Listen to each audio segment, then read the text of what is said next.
వ్యవసాయ అనుబంధ రంగాల ప్రాధాన్యత రోజురోజుకు పెరుగుతోంది. పాడి పరిశ్రమ తరువాతి స్థానంలో ఉన్న జీవాల పోషణ నేడు ఎందరికో ఉపాధి మార్గంగా నిలుస్తోంది.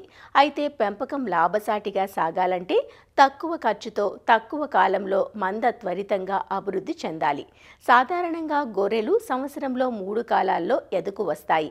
80% గొర్రెలు జూన్ జూలై మాసాల్లోనూ, 15% గొర్రెలు అక్టోబర్ నవంబర్ మాసాల్లోనూ, మిగిలిన 5% మార్చ్ ఏప్రిల్ మాసాల్లో ఎదకు వస్తాయి.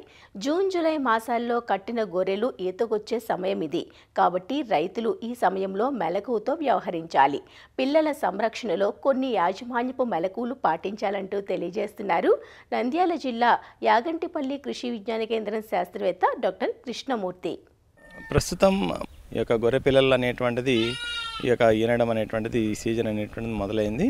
చాలా చోట్ల ముఖ్యంగా ఈ గొర్రెల కాపర్లు అన్నీ కూడాను మనకు మందలలో అన్నీ కూడాను చాలా వరకు విస్తృతమైనటువంటి పద్ధతుల్లో పెంచుతున్నారు. కాబట్టి గొర్రె పిల్లల్లో మరణాల శాతాన్ని తగ్గించుకోవడానికి చాలా జాగ్రత్తలు తీసుకోవాలి. ఈ యొక్క గొర్రెల కాపర్లు ప్రతి సంవత్సరం కూడాను దాదాపు 30 నుండి 50% వరకు గొర్రె పిల్లల్లో మరణాలను చూస్తూ ఉన్నారు.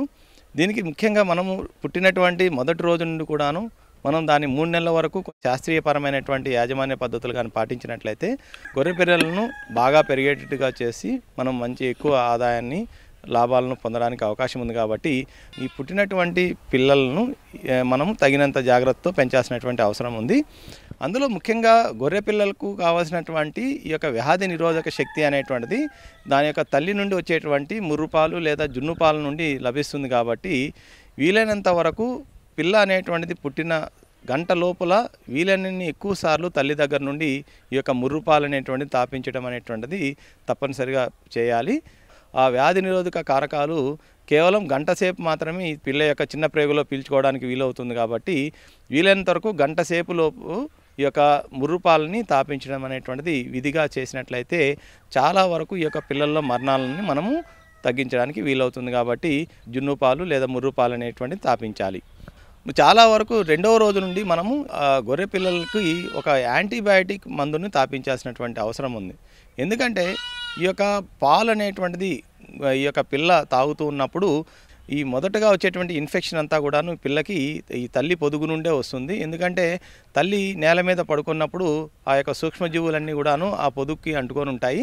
పిల్ల ఆ యొక్క పాలు తాగినప్పుడు పాల ద్వారా గొర్రెపిల్ల యొక్క శరీరంలోకి ఈ యొక్క సూక్ష్మజీవులు అనేటువంటిది ప్రవేశిస్తాయి. కాబట్టి పుట్టినటువంటి 2వ రోజు నుండి 5వ రోజు వరకు కూడాను 3 రోజుల పాటు ఏదైనా ఒక యాంటీబయాటిక్ మిశ్రమాన్ని, ముఖ్యంగా ఈ యొక్క డాక్సిసైక్లిన్, నియోమైసిన్ కానీ లేదా టెట్రాసైక్లిన్ కానీ ఇటువంటి యాంటీబయాటిక్ మందులను ఈ యొక్క పిల్లకు కానీ తాపించినట్లయితే నివారించడానికి వీలవుతుంది.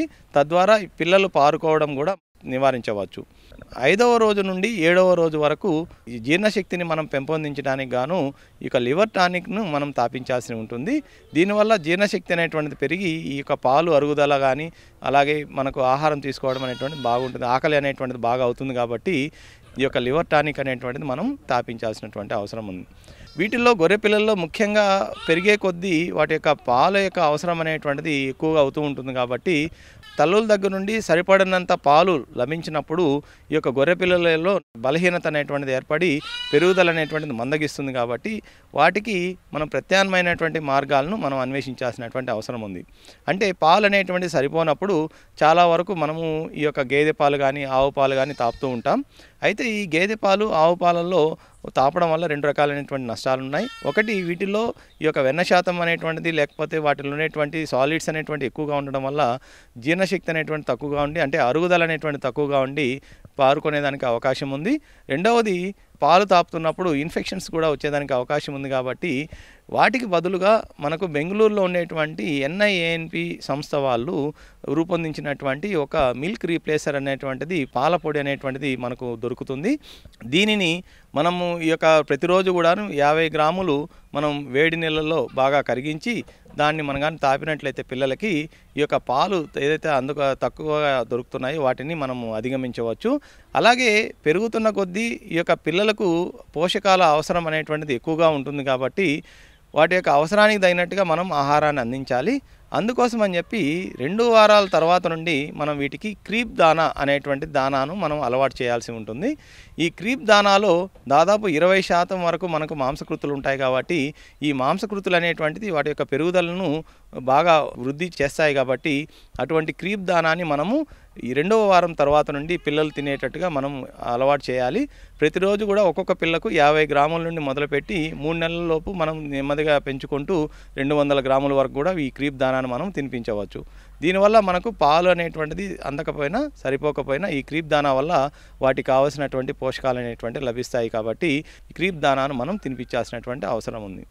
ముఖ్యంగా మనం కానీ చూసినట్లయితే ఈ యొక్క లవణాల లోపం అనేటువంటిది ఈ యొక్క పిల్లల్లో ఎక్కువగా గమనిస్తుంటాం.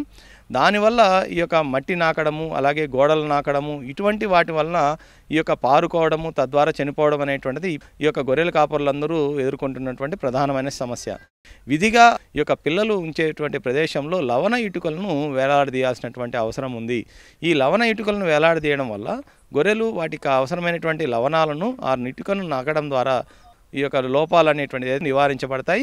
తద్వారా వాటిలో పారుకోవడం కానీ పెరుగుదల నష్టపోవడం కానీ ఇటువంటివన్నీ కూడా లేకుండా పిల్లలు ఆరోగ్యంగా పెరిగేదానికి అవకాశం ఉంది కాబట్టి ఖచ్చితంగా లవణ ఇటుకను వేలాడదీయాల్సినటువంటి అవసరం ఉంది.